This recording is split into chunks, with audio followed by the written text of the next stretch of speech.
España estamos peor que en los países del norte de Europa. Que España esté peor que los países del norte de Europa, pues es muy chocante, ¿no? Y es lógico que sea noticia, porque no se trata solo de que haya sol arriba de nuestras cabezas, sino de que nos expongamos al sol, de que no sirve un sol en el cielo si no nos exponemos a él.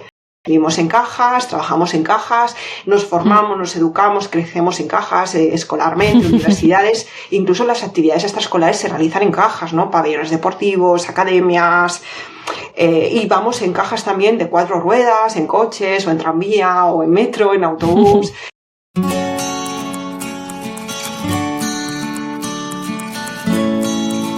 Hola, soy María Mimbrero, médico especialista en cardiología, divulgadora, podcaster y autora del libro Cambia tus hábitos.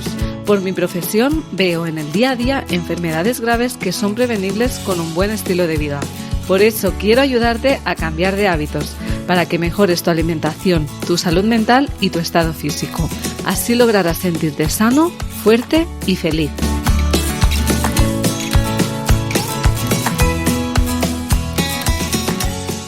Bienvenido a Cambia de Hábitos, el podcast en el que no paramos de aportar valor para mejorar tu salud. Hoy vamos a hablar de un temazo que tenía muchas ganas de tocar en el podcast y vamos a tener la suerte de aprender de una de las mejores en el campo.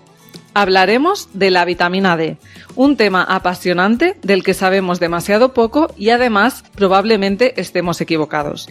Para ello tengo el placer de entrevistar a María Hernández Bascuñana, especialista en inmunología nutricional clínica, divulgadora, docente universitaria y autora del necesario libro Vitamina 2, donde nos cuenta todo lo que deberíamos saber sobre la vitamina D. Bienvenida, María. Muchas gracias, María. Encantada de estar contigo y poder tener esta conversación las dos, que nos conocemos, pero más por escrito, y estoy encantada de poder conocerte a ti. Bueno, genial. Yo también, porque la verdad es que no quiero que os vayáis, la importancia de este libro, lo importante que es el tema de la vitamina D. Yo cuando me lo leía es como, pero ¿cómo puede ser tan importante, tanta información que es tan relevante para nuestra salud? ¿No? Porque estamos acostumbrados a que la vitamina A, vitamina C, no. O sea, la vitamina D, hay mucho que hablar de vitamina D y es muy importante porque al final, no, ya nos lo contarás, es más bien una hormona y es como súper relevante para el funcionamiento de todo el organismo, ¿no? Entonces, cuéntanos así un poco de forma genérica qué es la vitamina D y por qué es tan importante. Ok, María, pues a ver, la vitamina D es una molécula grasa que la podemos obtener o bien por exposición al sol, ¿vale? Que, bueno, la radiación solar lo que es un estímulo para poder transformar en nuestra piel una molécula de colesterol, curioso, una molécula grasa, en otra también grasa que es la vitamina D. Y a partir de ahí, bueno, pues sufre varias transformaciones hacia su forma activa o lo que actualmente llamamos hormona, ¿no? Pero esa otra molécula final, hormona, pues es un poquito diferente a la inicial que obtenemos por el sol o bien a través de los alimentos.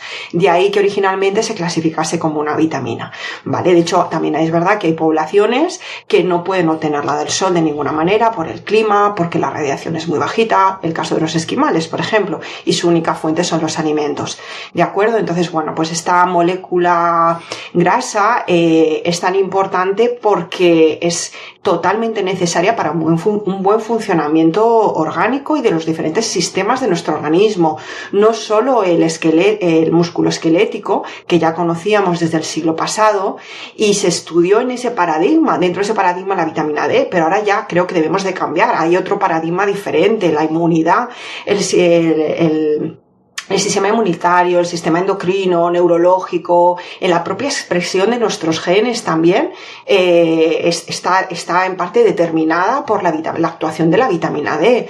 Así que tenemos ahí un espectro de formas de expresarse o de actuar la vitamina D en los diferentes sistemas que van a permitir nuestro equilibrio y por tanto nuestra salud, ¿no? Evitar disfunciones o desequilibrios o enfermedad o patologías. Exacto. Bueno, cada vez vemos más, ¿no?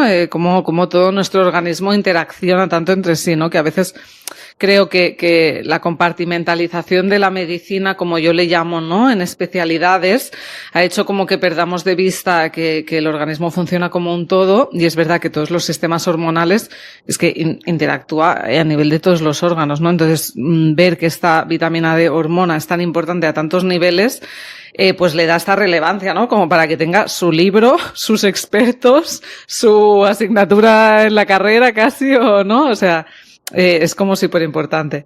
Entonces ya nos decías un poquito cómo podemos obtener la vitamina D así de forma natural, porque hay, ¿no?, personas que, bueno, pues piensan que igual ya hablaremos de si hay que suplementarse, pero de momento así el ser humano cuando no habían los suplementos y cuando vivíamos como seres humanos realmente, ¿cómo obteníamos esta vitamina D?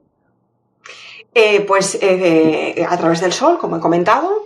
De hecho, es la forma principal de obtenerla. La alimentación también, pero está muy limitado en los alimentos. Y de hecho, me has dicho antes, pero creo que es necesario matizar esto.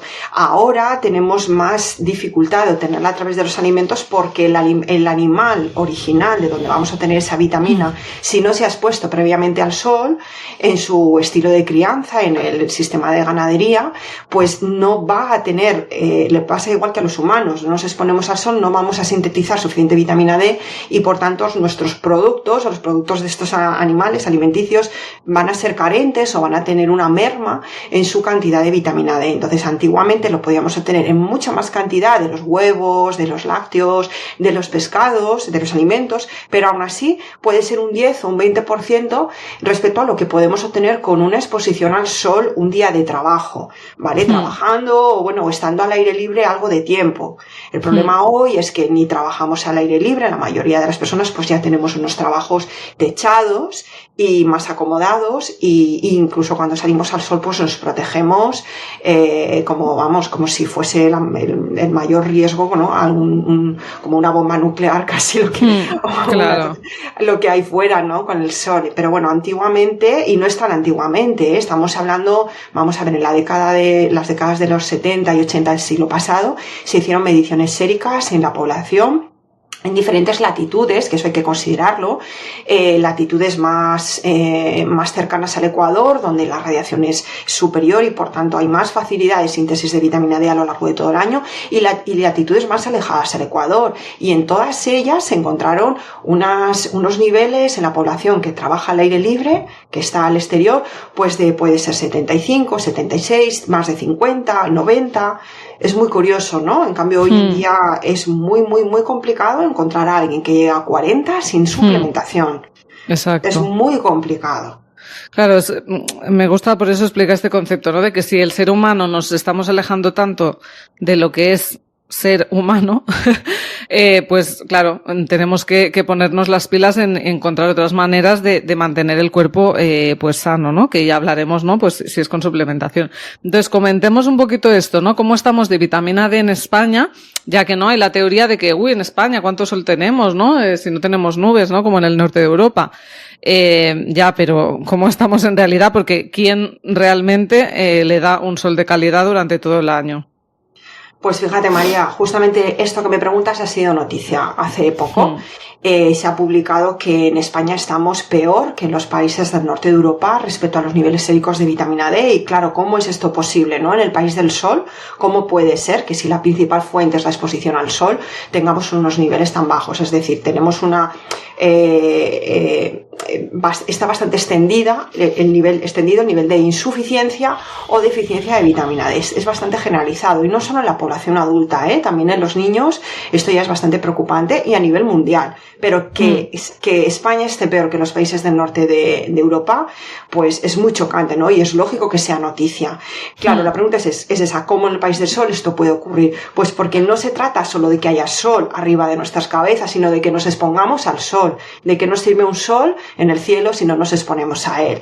Es decir, nuestra vida moderna ha hecho que nos tapemos del sol, porque, como he dicho antes, vivimos techados, ¿no? Trabajamos en oficinas o bien en empresas, fábricas o al fin y al cabo, bueno, en cajas que llamo yo. Vivimos en cajas, trabajamos en cajas, nos formamos, nos educamos, crecemos en cajas, escolarmente, universidades, incluso las actividades extraescolares se realizan en cajas, ¿no? Pabellones deportivos, academias. Y vamos en cajas también de 4 ruedas, en coches o en tranvía o en metro, en autobús y bueno, pues esto hace que vivamos techados, de manera que, bueno, cuando poquito nos da el sol, yo pregunto a mis pacientes cuánto tiempo pasan al aire libre al día y la verdad es que en muchas ocasiones es nada o es insignificante, no se puede sumar ese tiempo, es nada o igual al pasear al perro, pues puede haber algo de tiempo, pero puede ser a primera hora de la mañana. O puede ser por la noche, que ya no es una hora en la que haya sol o si hay algo de luz natural, no, el estímulo es insuficiente para producir vitamina D. Y si es a mediodía, se busca la sombra. Volvemos a lo mismo. Se busca esas aceras donde haya sombra y por tanto que tengo un techo en mi cabeza y no me expongo al sol. Y la otra parte es el protector solar. Si alguien se expone al sol, pues lo que se ha hecho es concienciar a la población de que si vas a estar en contacto directo con el sol sí o sí, tienes que proteger tu piel de ese sol. De manera que usamos unos filtros de protección solar que inhiben o que filtran entre un 97 y un 99% la radiación solar. Justamente de esa radiación solar de amplio espectro hay un tipo, la UVB, que también se filtra, que es la que necesita nuestra piel como estímulo para poder fabricar esa vitamina D. ¿Vale? Por eso en España tenemos sol, sí tenemos sol, pero nos cuidamos mucho de ese sol.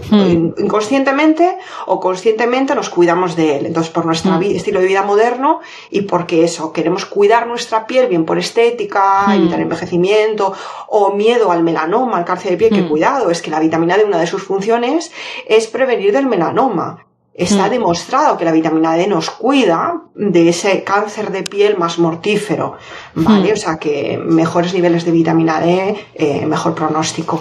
Y bueno, pues así vamos. Y solo añadir que entonces, ¿qué ocurre? Porque los países del norte no tienen sol, ¿vale? Es que ellos sí suplementan la vitamina D. No solo la suplementan, sino que además tienen por costumbre, fíjate, María, yo por lo menos he conocido gente que en la nevera de sus casas tienen el aceite clásico de aceite de hígado de bacalao, pues no solo para los niños, sino que los adultos lo siguen tomando, una cucharada al día. Para ellos es como un seguro, como aquí tomamos vitamina C en invierno, que realmente la vitamina C no nos protege tanto de los catarros ni las gripes, es la vitamina D pues ellos toman esa cucharada y además también tiene vitamina D las gominolas de los niños, las chucherías y también los alimentos están fortificados en vitamina D. Claro, están concienciados, ¿no? Claro, están concienciados. Pisa, no tenemos sol, de alguna manera tenemos que obtenerlo. Claro. Y aquí sí tenemos sol, pero como si no lo tuviésemos, nos escondemos. Exacto, totalmente. Entonces, cambiar este paradigma, o sea, da igual que vivas en España, si no te estás exponiendo al sol, ¿no? Y nadie nos exponemos al sol, porque,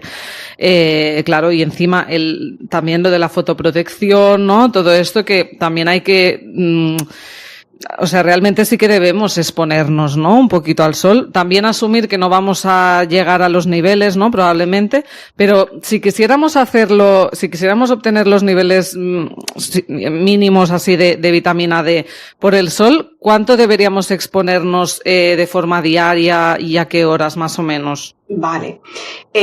Vamos a irnos a la primavera, a la segunda parte de la primavera, segunda mitad de la primavera, verano y primera parte de otoño, porque esa va a ser la temporada en la que vamos a poder obtener vitamina D exponiéndonos al sol y sin necesidad de horas, ¿vale? Claro. Entonces ahí podemos, especialmente en verano, podemos estar 10 minutos expuestos al sol sin protección solar, pero 10 minutos no solo el rostro, los brazos, las piernas, máxima superficie corporal. ¿Vale? Esto hay que cambiar también el mensaje que transmitíamos fruto de unas investigaciones de cálculos computerizados, pero que ya se ha visto por revisiones de estudios que no está bien formulada, o sea, no está bien planteado.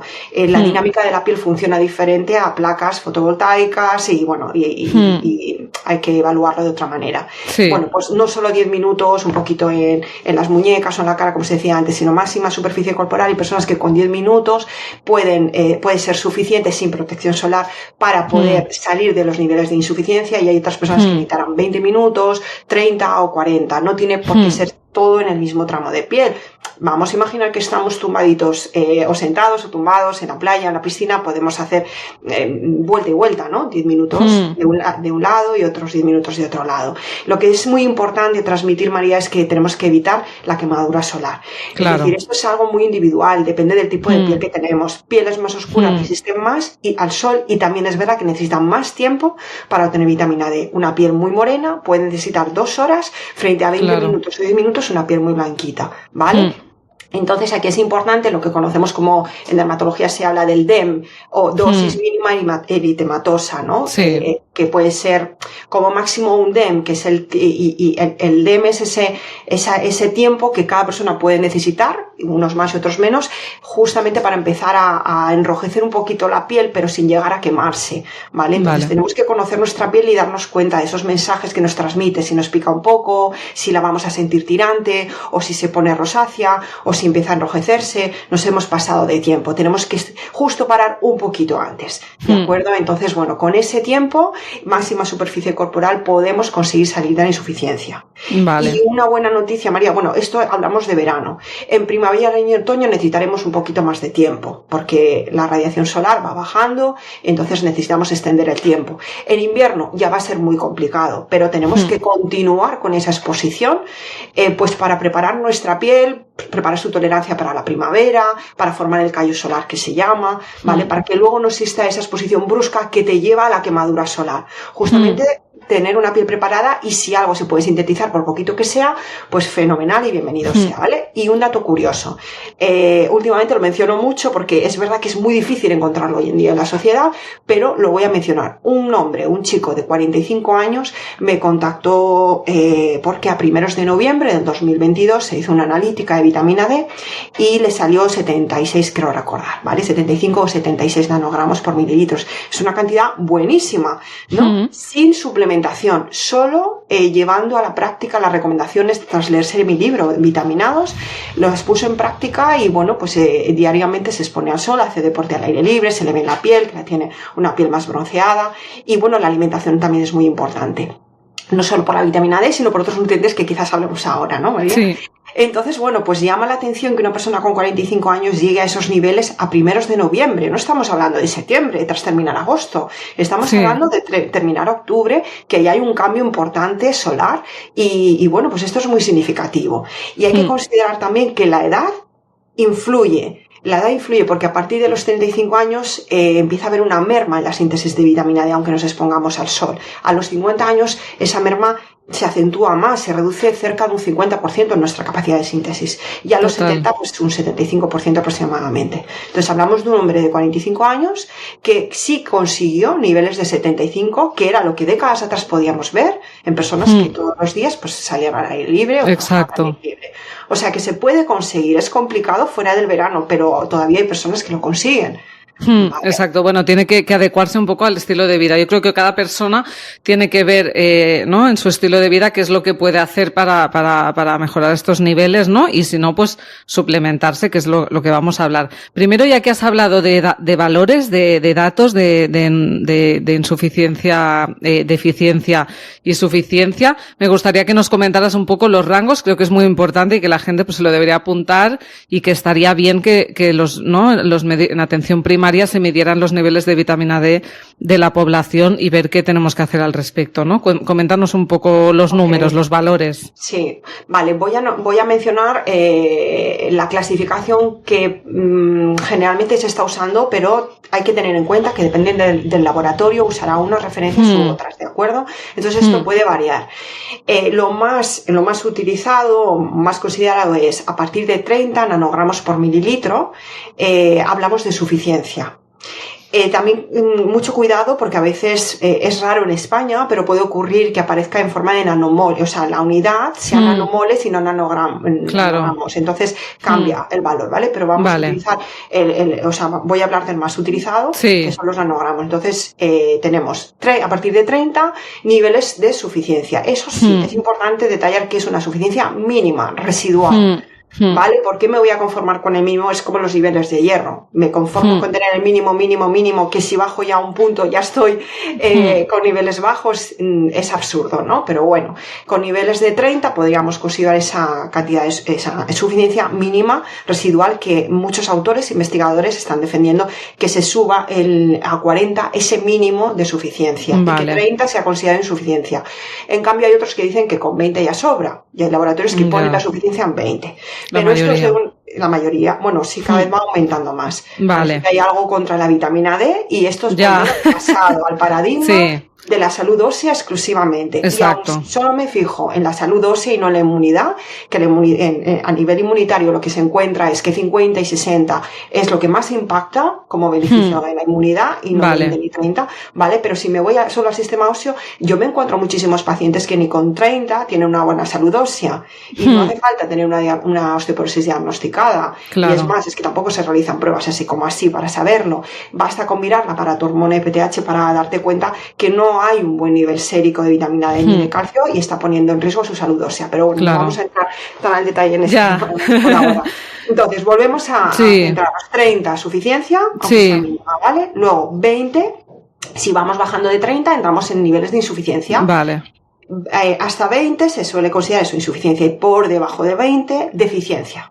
Vale. Y óptimo, o sea, que dices, ¿no? Óptimo para decir, pues tengo mi sistema inmunitario bien, todo funciona bien, sería como a partir de 40 en realidad, ¿no? Sería a partir de 40. Hay autores que consideran 50-60. Vale. Otros te dicen al menos 40-60, el al menos, añaden al menos. Al menos un mínimo de 40-60, así de esa forma. ¿Y este valor cuál es el que hay que medir? Porque hay varios, ¿no? Valores que medir en la vitamina D, porque existe este clan de la vitamina D en el que hablas en tu libro, ¿no? De que la vitamina D se convierte en varios metabolitos, ¿no? Mientras, bueno, es que no sé cómo explicarlo para que no se entienda. Pero bueno, que se va convirtiendo, ¿no? Entonces, explícanos un poquito este concepto de la cadena. ¿Y cuál es el que tenemos que mirar en la analítica, no? Porque ahí también, si no, habrá un poco de lío. Eso es, vale. La vitamina D en su forma nativa es la vitamina D3. También está la D2, que es de origen vegetal, pero que se sabe hoy en día que tiene un menor impacto, especialmente a nivel inmunitario, ¿vale? A nivel óseo puede ser suficiente, pero a nivel inmunitario no. Entonces, la que vamos a obtener directamente los humanos por exposición al sol es la D3, es la que también vamos a obtener de los alimentos de origen animal. Bien, pues la D3 es la forma original, la forma nativa, la que yo llamo la matriarca de un clan, que se le llama, o sea, cuando hablamos de vitamina D no solemos hacer distinción y realmente hay varias formas diferentes en nuestro organismo. Entonces, pongamos que todas esas formas diferentes o metabolitos es el clan de la vitamina D, donde hay un patriarca, una matriarca, un líder, por decirlo de una manera, y es esa vitamina D3 en su forma nativa, que es la que obtenemos de los alimentos y del sol. Ahora bien, una vez ingresa en nuestro cuerpo o bien la producimos en la piel, va a sufrir de transformaciones hasta llegar a una forma activa final, que es la que va a reconocer un receptor en la célula y a partir de ahí es cuando realmente va a poder actuar. Vale, entonces cuando medimos en sangre, ¿qué medimos? ¿La forma nativa o medimos esa forma final? Pues ni una ni la otra. Medimos la forma intermedia que circula en sangre, que es la 25-hidroxivitamina D. Se le llama, es un metabolito que realmente es como decir, es una forma transformada de la forma original, de la forma nativa, porque eso va sufriendo transformaciones o hidroxilaciones para llegar a otra forma final que realmente es como una llave que puede encajar en la cerradura que le esperan en las células de diferentes tejidos de nuestro organismo. Están repartidas estas cerraduras por todo el cuerpo. De ahí que se haya encontrado que la vitamina D, se imaginaba que tenía que ser importante, porque si no solo están los huesos, lo tenemos en órganos, lo tenemos en el cerebro, lo tenemos en diferentes tejidos, es porque cumple una función la vitamina D, si hay una cerradura preparada para ella en diferentes tejidos. Así ha sido, se ha demostrado que esa llave, cuando entra en la cerradura, entonces cumple su función, y esa llave es una otra forma diferente. Entonces medimos la prellave, por decirlo de una manera, una forma intermedia, que es como un amasijo, ¿no? de material que todavía no está bien perfilado para constituir esa llave que entra bien en la cerradura. Es la 25-hidroxivitamina D. Entonces, cuando hacemos una analítica, lo que estamos viendo es esa forma intermedia, que es lo que se considera es el reservorio de vitamina D, que se dice. una forma previa a la forma final u hormonal. Cuidado, Total. porque hay veces que, bueno, pues sí que he encontrado analíticas en las que no sé qué ha ocurrido, quizás equivocación del médico. Bueno, sí, hay veces que ha sido por equivocación del médico, han medido la forma final, la 1,25 dihidroxivitamina D. Sí. Esa forma no es la que hay que medir, ¿de acuerdo? Vale. Es una forma que no nos dice prácticamente nada, porque además no tiene, o sea, va a depender de cambios hormonales, especialmente en la mujer, que pueda cambiar ese valor, necesidades específicas de la persona, la hora diferente del día puede hacer que cambie, hay variaciones. Exacto. Y luego la recogida de la muestra en sangre, pues no tiene estabilidad esa molécula. La más O sea que hay que quedarse con esto, ¿no? También para los profesionales médicos que nos escuchan, ¿no?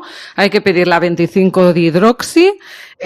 Y los valores, aunque en el laboratorio nos digan más de 20, no te preocupes, mal, ¿no? Realmente deberíamos estar en torno a unos 40, ¿no? Y si no, pues debemos pensar en suplementar, ¿no? María, bueno, aparte de las recomendaciones, debemos suplementar. Pero ¿qué ha pasado con esto de la suplementación, ¿no? De que pues, vemos, ¿no? Si tú vas a Amazon y miras suplementación de vitamina D, tenemos dosis de 400 nanogramos y dosis de 4.000 nanogramos, ¿no? ¿Qué está pasando? Hubo un gran error, ¿no? Que comentas en tu libro que me parece interesantísimo, ¿no?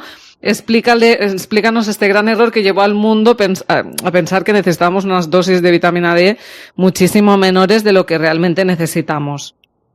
Sí, vamos a ver, en 1997, estamos hablando de finales del siglo pasado, el Instituto Americano de Medicina estableció en 600 unidades internacionales o entre 600 y 1.000, si había necesidades mayores por osteoporosis o personas ancianas, 1.000 hasta 1.000, pero lo normal eran unas 600 unidades internacionales la dosis diaria recomendada en vitamina D, ¿vale? Por una estimación realizada en base a unos estudios. Entonces, claro, el Instituto Americano de Medicina es como la cumbre, lo más, ¿no? Donde de ahí pues se tiene como referencia de cara a las guías médicas, las diferentes instituciones, luego ya que salgan bien sea de endocrinología, dermatología, del tipo que sea. Bien, es como el referente mundial y pertenece a la Academia Americana de Ciencias, ¿vale? Bueno, pues esto se estableció en 1997 y marcó todas esas guías médicas, todos esos prospectos médicos y todas las pautas.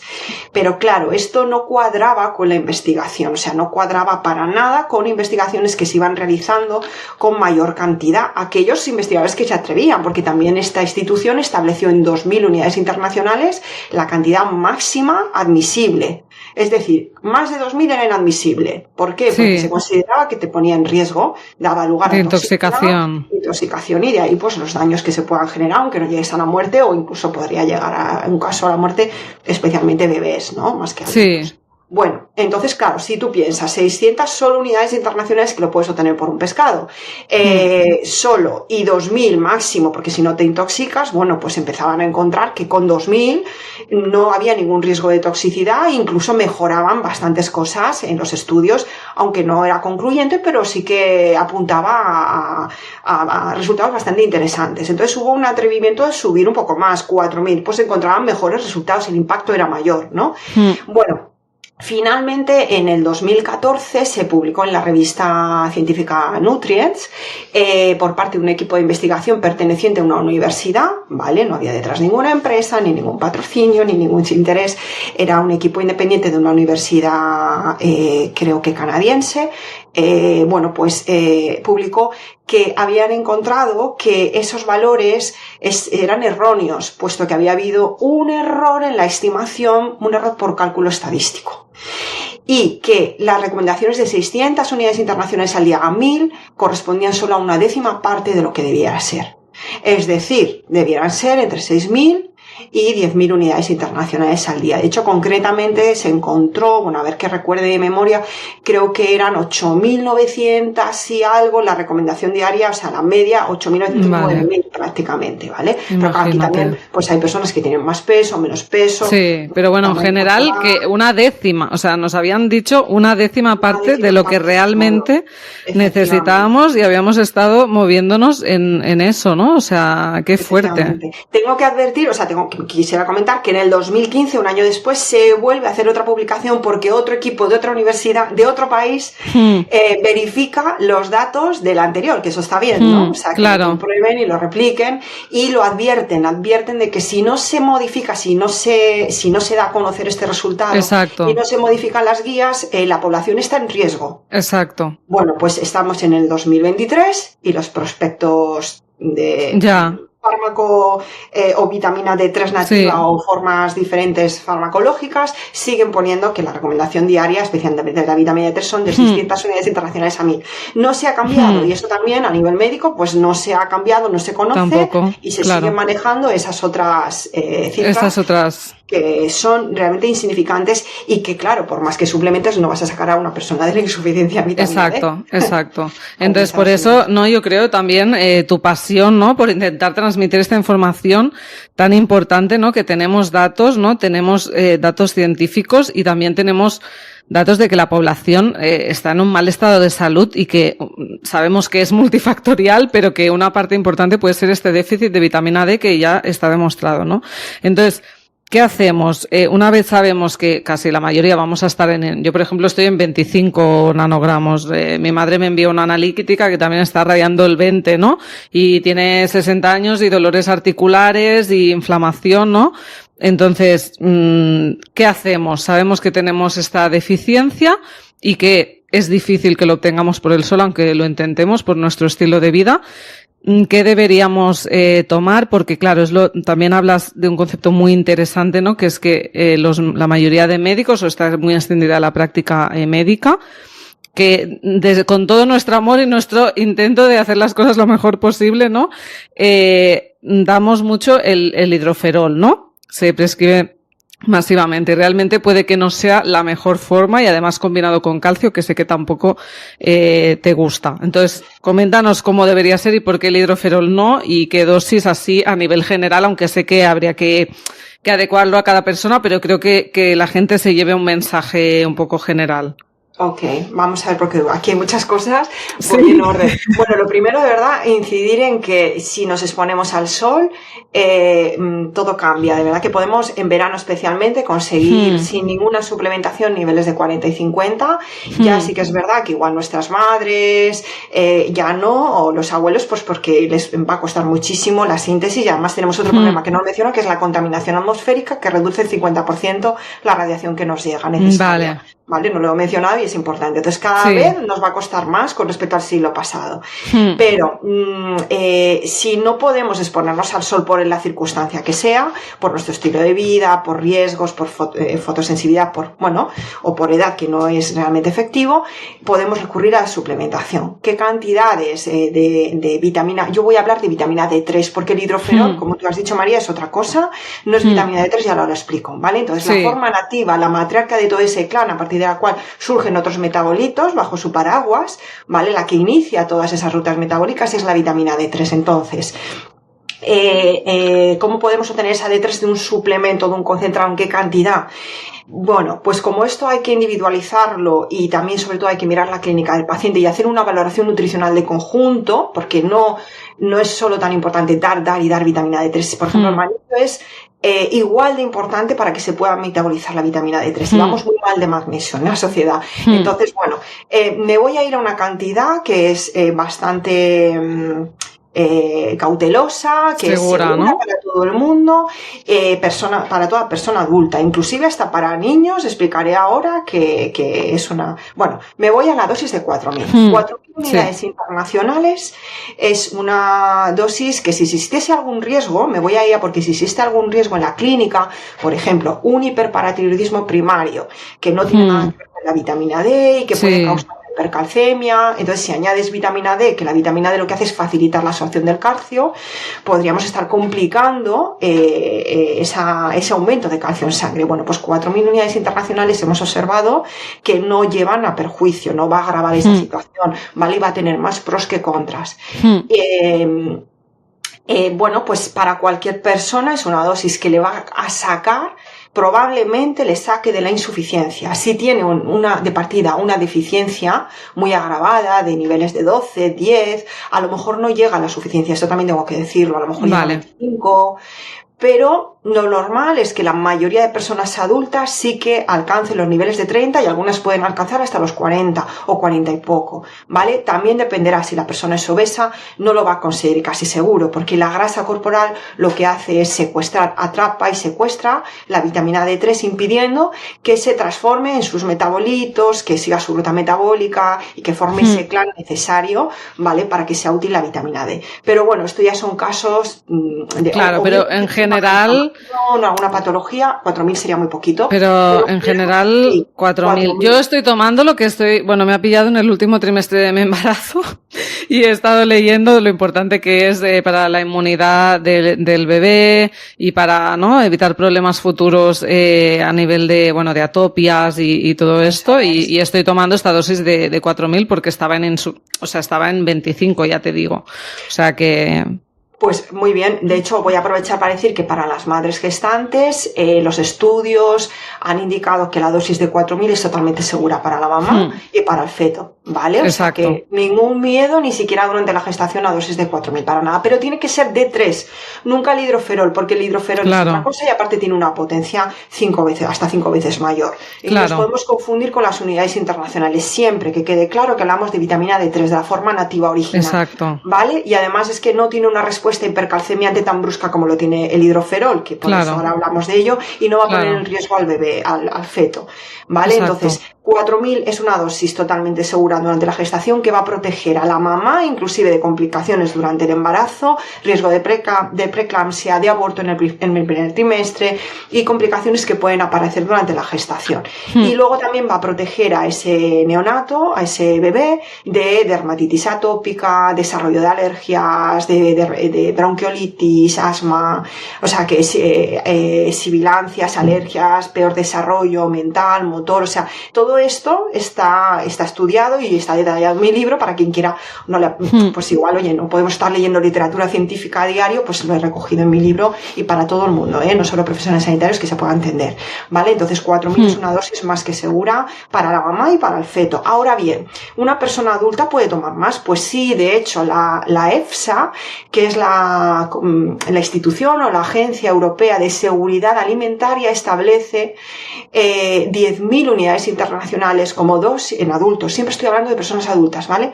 Como dosis sin efectos adversos observables. Vale. Inclusive a largo plazo, es decir, no es que solo lo puedas tomar una semana o un mes, lo puedes tomar durante más tiempo, de forma prolongada, todos los inviernos, por ejemplo, durante meses, y no ser, en base a la revisión de todos los estudios existentes, no encuentran efectos adversos observables. Aún así, yo no recomiendo, quienes nos escuchen, que ahora digan, bueno, pues voy a tomar 10.000 porque es totalmente seguro. Es que en determinadas circunstancias que sí que pueden complicarlo, ¿vale? Y, por ejemplo, hay cánceres hipercancermiantes, hay situaciones que la persona puede no saber que tiene. Dirá, si yo me encuentro bien ya, pero pueden haber circunstancias en ti, medicamentos y otras cosas que tenemos que considerar antes de pasar una dosis de 10.000 a largo plazo. Claro, todo esto tiene que ser monitorizado, ¿no? Por un médico revisado por analíticas, ¿no? Sí que es verdad que yo creo que dar la información de, oye, 4.000 de D3 en población general, esto creo que es un dato que es oro y que puede mejorar muchas vidas y mejorar la salud de las personas,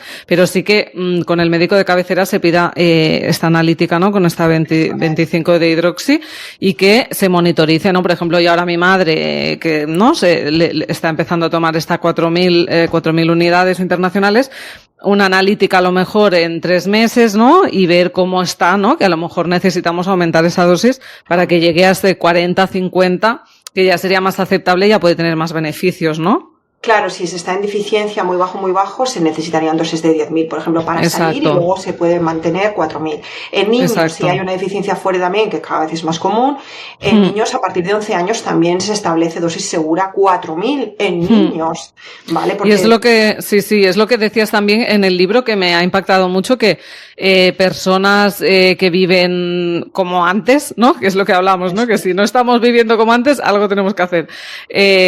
Campesinos, ¿no? O tal, realmente obtienen una dosis del sol diaria de 10.000, o sea, es que no tendríamos que tener miedo ninguno en realidad, ¿no? De 20.000. Exacto, es que claro, lo que equivale oralmente, o sea, no sabemos exactamente, no se pueden medir las unidades internacionales por el sol, pero sí se puede comparar siempre con mediciones, todo esto en vivo, o sea, hacer mediciones séricas y comparar con respecto a la suplementación oral esos niveles sanguíneos, y lo que se observó es que equivale a unas 20.000 unidades internacionales de ingesta oral, incluso si la persona es muy grande, 25.000 o podría llegar a 30.000, pero de media 10.000, porque puede variar entre personas, ¿vale? Y me gustaría añadir, María, que sí que hay que monitorizarlo, hay que controlarlo y hay que hacer un seguimiento, pero por parte del médico o nutricionista clínico, que nosotros también analítica, revisarlo todo, ¿vale? Bueno, pues entonces eso, las 4.000 están muy bien, incluso puede necesitarse más un primer mes o 2 meses para salir de esa deficiencia y luego pasar a 4.000 en adultos, y en niños igual. Fíjate que en niños se establece como seguro hasta 6 meses 1.000 unidades internacionales, que era lo que hablaba. En 1997 se habló de adultos con osteoporosis, bebés de hasta 6 meses y hasta un añito, 1.400 unidades internacionales, y luego 2.000, y bueno, pues así vamos aumentando. Vale, pero siempre hay que justificar el por qué llegamos a esas dosis y si no irnos a una más moderada y buscar también la alimentación y el estilo de vida. Vale, María, sí, exacto. Hablamos de la D3 y quería que nos comentaras así un poquito, haciéndonos un resumen, ¿no? El tema de por qué el hidroferol igual no es la mejor manera de suplementarnos, ¿no? Porque parece que es como el metabolito final y nos saltaríamos muchas de las acciones positivas que ejerce la vitamina D sobre nosotros, ¿no? Que serían como estos intermediarios hasta llegar al hidroferol. Ya van haciendo acciones en el organismo positivas, y si damos hidroferol nos lo estamos perdiendo, ¿no? Esta, entre otros problemas que nos puede dar este hidroferol. Coméntanos por qué prefieres la D3. Sí, vamos a ver, como he dicho antes, partimos de que la vitamina D3 es la forma original nativa y de ella, digamos que salen como hijitos, ¿no? O se va convirtiendo en los metabolitos. Entonces, el siguiente metabolito es lo que te proporcionaría el hidroferol. Es una forma sintética realmente que imita eso que se mide en sangre, la forma intermedia, que luego necesita otra transformación más para su forma activa. Hasta hace poco se sigue enseñando que son los únicos metabolitos de la vitamina D y que esa es la única ruta metabólica o carrera que siguen, que yo lo dibujo como vitamina D le pasa el relevo a otra, ¿no? Como una carrera de relevos hasta llegar a la meta, ¿vale? Entonces se creía que esa era la única carrera que jugaban en nuestro organismo. Se sabe que hay muchos más metabolitos que no se contemplan, no están dentro de esta ruta metabólica, y que si no necesitamos de la forma nativa, la matriarca, por decirlo de una manera, la líder, la D3, para que puedan transformarse y surgir esos otros metabolitos que ya se sabe la importancia que tiene en nuestro organismo. Por ejemplo, la más estudiada es la 20-hidroxivitamina D, no la 25, que es la que se mide en sangre o la que nos daría el hidroferol. Entonces, la 20D o la 20-hidroxivitamina D nos protege del melanoma, por ejemplo. Tiene una función en el sistema inmunitario importantísima en la regulación de los procesos de inflamación y resolución de estos. También respecto a la autoinmunidad, en reducir células linfocitos que son como de respuesta agresiva y exacerbada, que son los que provocan daño en los tejidos, en los órganos y una inflamación. Pues hay muchas funciones que se han encontrado en esta forma 20-hidroxivitamina D, que no la vamos a obtener nunca si no comenzamos por la forma nativa, la vitamina D3, tomando el sol, por suplementación con concentrados nutricionales o bien por la alimentación, ¿vale? Claro. Entonces, si solo administramos hidroferol, nos vamos a un metabolito que también es muy interesante, pero se está dejando otros, y además ese metabolito sí que supone una respuesta a un pico de absorción de calcio. O sea, hay una respuesta calcemiante que se llama, de mayor absorción de calcio y de forma brusca, porque el hidroferol se administra una vez al mes o cada 15 días en vez de diariamente, que esa es otra.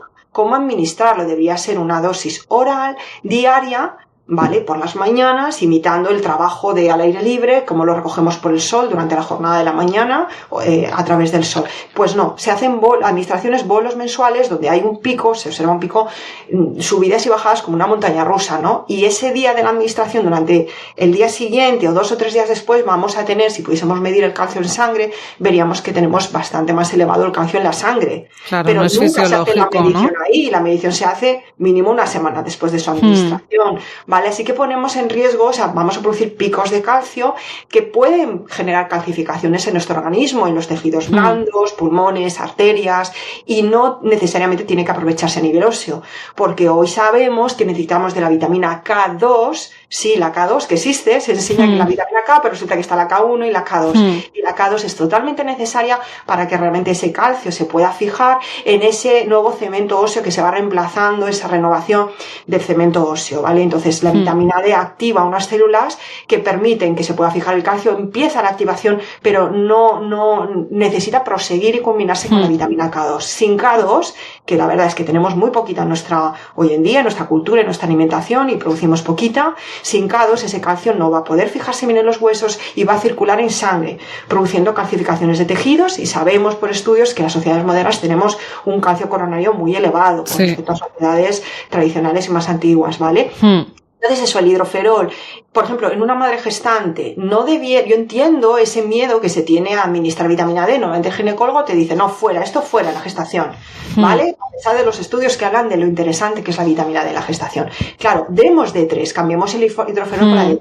Porque otra cosa interesante es que el hidroferol, eso aumenta el calcio en sangre y eso puede poner en riesgo también al feto, pero en cambio la D3 no tanto, porque se convierte en diferentes metabolitos y, por ejemplo, el 20D que yo he hablado, 20-hidroxivitamina D, que es tan útil y tan interesante, no conlleva una respuesta calcémica, o sea, no va a elevar el calcio en la sangre, en eso no contribuye a nivel de inmunidad, pero no a nivel de elevación de calcio. Y se ha observado que en la placenta, la forma más activa es esa, la 20-hidroxivitamina D. Así que demos D3 en la gestación, y van saliendo estudios comparativos, recientemente publicado en mis redes sociales, donde se ha visto que la administración de hidroferol no cursó con ningún beneficio a nivel musculoesquelético con respecto a la pérdida de fuerza. O sea, mejoraba la fibra, un tipo de fibras musculares con la administración de D3 durante unos meses, y durante el mismo tiempo el hidroferol no consiguió ese resultado, ni mejoró la fibra, ni se mejoró la vitalidad y la fuerza, agarre y demás en las mujeres que se les administró. O sea, debemos desplazar, ¿no? Este tipo de suplemento, ¿no? Ya no tiene tanta evidencia científica y debemos pasar a la D3, ¿no, María? Yo apuesto por la D3, pero bueno, vamos a esperar más estudios, vamos a dar un voto de confianza al hidroferol, y en algunas circunstancias, por ejemplo, que haya un fallo hepático, pero importante, realmente de un 80% más, se puede justificar al hidroferol, pero los estudios también nos dicen que la D3 revierte daños hepáticos, o sea que, es que está todo estudiado. Es que, María, pero bueno, no sé, yo creo que a veces es esto, ¿no? Que a ver, yo hago este podcast que es como, a ver, el cambio de hábitos claramente previene la enfermedad cardiovascular. Parece que lo tenemos que explicar, pero esto no está llegando, ¿no? Como tiene que llegar a las consultas médicas, a las facultades de medicina, pero bueno, poco a poco. Lo que pasa es que creo que si son cosas que están tan claras, que están tan estudiadas, pues se puede decir tranquilamente, ¿no? Oye, hay que ir haciendo esto, y es normal que vaya costando, pues que cale el mensaje, porque no, ya sabes cómo estamos de sobrecargados los médicos, y ya sabes el burnout que hay, y ya sabes todo lo que tenemos que saber, ¿no? Y entonces, poco a poco, yo creo que pues gracias a la divulgación, gracias a estos libros, gracias a las redes sociales y a los podcasts, pues va llegando también la información. Creo que esto, si lo escuchan médicos, pues será fantástico.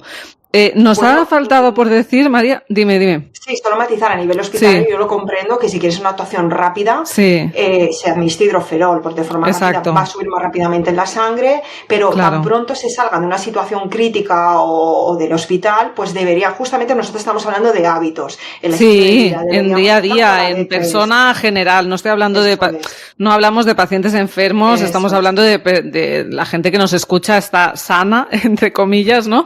Y queremos simplemente estar más sanos, tener conocimiento para encontrarnos mejor, ¿no? O sea, no estamos hablando de personas con enfermedades, ni tampoco damos recomendaciones médicas, estamos dando la información que hay ahí fuera para que te encuentres mejor, ¿no? Entonces, no me gustaría acabar el podcast porque ya se nos está acabando el tiempo sin explicar un poquito cuáles son los síntomas o qué síntomas podemos tener cuando tenemos deficiencia de vitamina D, y cómo tener unos niveles adecuados pues podrían revertir estos síntomas, ¿no? Que entendamos un poquito las funciones en el organismo de vitamina D, aunque lo he ido nombrando, pero para que cale el mensaje. Vale. Bueno, la vitamina D es complicado hablar de los síntomas porque, claro, no es algo directo, no es un impacto directo. Por ejemplo, si sabemos que la vitamina D3 impacta en la expresión génica y hace expresarse genes de la inmunidad que participan en diferentes vías de ese sistema inmunitario a nuestro favor, pues evidentemente ante una falta de vitamina D3 va a haber menor expresión, diferente funcionalidad y menor protección. Pero es difícil, o sea, ¿cómo le dices a una persona? Bueno, pues esto va a repercutirte en una infección, en una gripe, en un desarrollo de un cáncer, aunque hay estudios que hablan claramente de cómo se desarrolla ese cáncer, si existe esa desprotección, ¿vale? Pero bueno, vamos a ir a lo que una persona puede sentir y notar en primera instancia cuando su vitamina D está baja, que podría existir otras causas, ¿vale? Esto tenemos que considerarlo también. Pero es algo muy fácil, esto es algo que llama mucho la atención en la consulta y que enseguida se va a comprender. Cuando la vitamina D está muy baja, en insuficiencia o incluso en deficiencia, se nota por una falta de vitalidad, más que de fuerza, porque la fuerza la persona como no lo mide, la fuerza de agarre y estas cosas que se miden en el ámbito de investigación, no sabe, la va perdiendo poco a poco y no siente tanto esa falta de fuerza, pero sí se encuentra un poco, pues con un poquito más de debilidad, dolores musculares también y sobre todo eso, falta cansancio, un cansancio que dice, ya no soy la misma de antes, ¿no? Yo antes podía con todo, incluso mentalmente, hay fatiga física y muscular. Entonces, y en esa fatiga, física y muscular, quiere decir mental y física, ¿vale? En esa fatiga mental también encontramos esa niebla mental o neblina mental o cerebral. Los pacientes te comentan que ya no se concentran igual, que tienen pérdida de la palabra, no la encuentran, lo tienen ahí en la mente, pero no les sale ni siquiera el nombre de una persona que la conocen de toda la vida, ¿no? Que tienen como un retraso en la respuesta, que todo les cuesta más y tienen esa fatiga mental. Y luego, pues, a nivel físico también. Bueno, pues, ¿qué observamos cuando transcurrido 2 o 3 meses? A mí me gusta dejar esperar 3 meses para hacer una revisión cuando tratamos de restablecer los niveles séricos con una dosis buena para que impacte en 2 meses y entonces a partir de ahí obtengamos un nivel sérico ya mantenido que te saque de la insuficiencia a ser posible que suba de 40, ¿vale? Pues lo que te dicen las personas que a partir de los 2 meses normalmente empiezan a notar a veces antes cómo van desapareciendo esa fatiga, ese cansancio y esa niebla mental.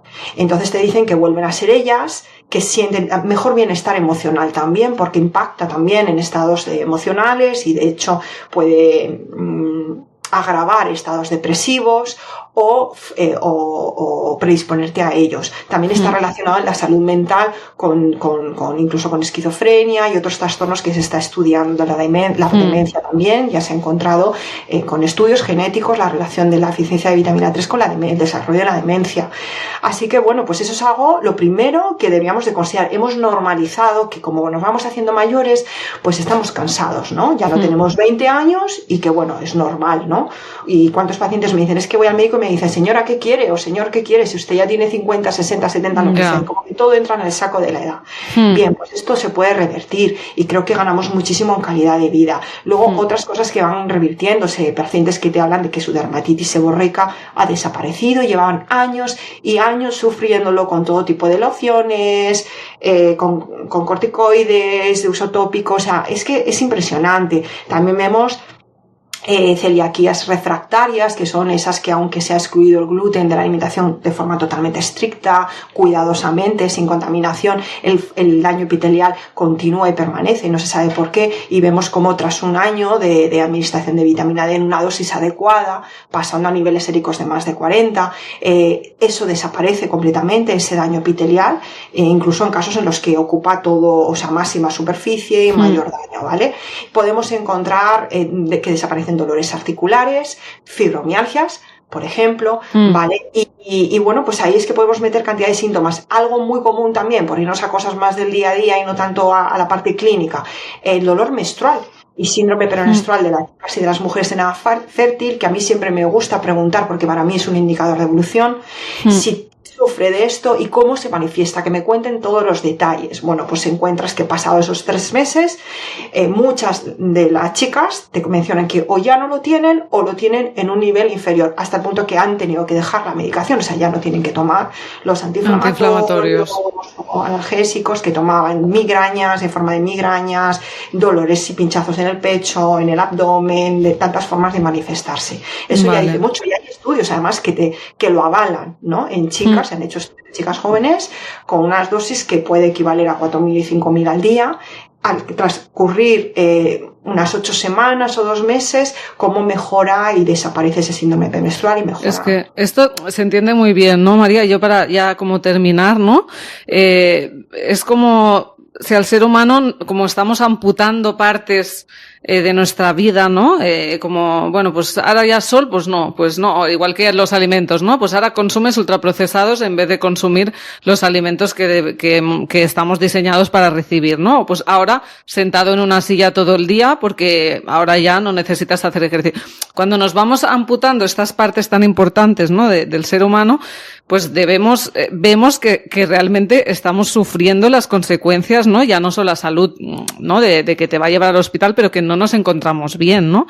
Y que normalizamos, ¿no? Entonces, creo que se entiende perfectamente que si amputas esta hormona tan importante y que actúa a tantos niveles, pues nos vamos a encontrar mal y no vamos a estar bien, ¿no? Y realmente queremos encontrarnos bien.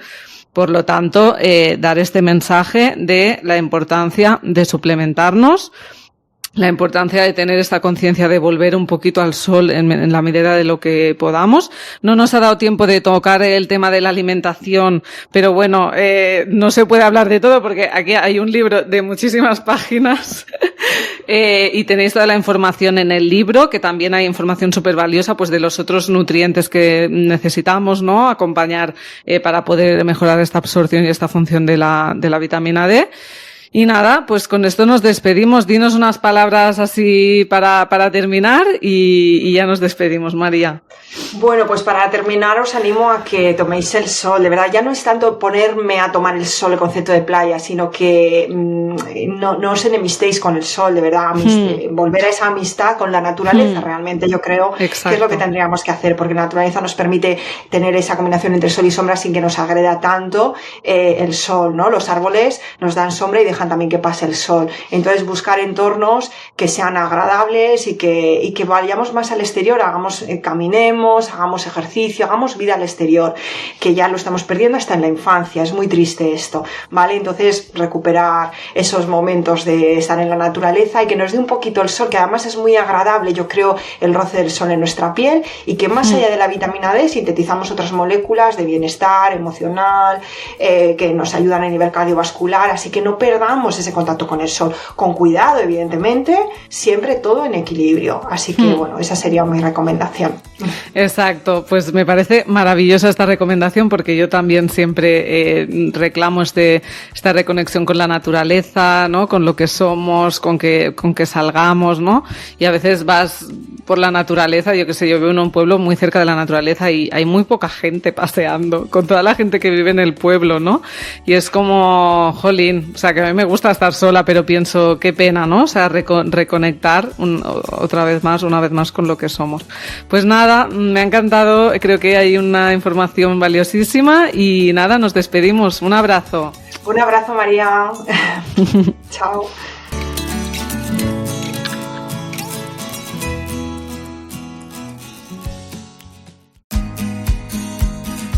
Y hasta aquí el podcast de hoy de Cambia de Hábitos. Como siempre, me siento muy agradecida de poder ayudarte e inspirarte a través de esta plataforma. Recuerda que en este podcast encontrarás herramientas para cambiar de hábitos, pero son esas pequeñas acciones diarias las que te permitirán alcanzar el bienestar. Piensa en aquello que te ha resonado del podcast de hoy y empieza a aplicarlo desde ya. Yo confío en ti. Solo queda que lo hagas tú. Ya sabes que me puedes encontrar en mi cuenta de Instagram dra.mimbrero, donde espero tus mensajes directos sobre este episodio. Ya sabrás que me encanta recibirlos y contestarlos. Y un último favor, si te gusta este contenido, sígueme en tu plataforma favorita y déjame una reseña. Así lograrás que esta información pueda ayudar a más personas. Y como siempre, gracias escuchante.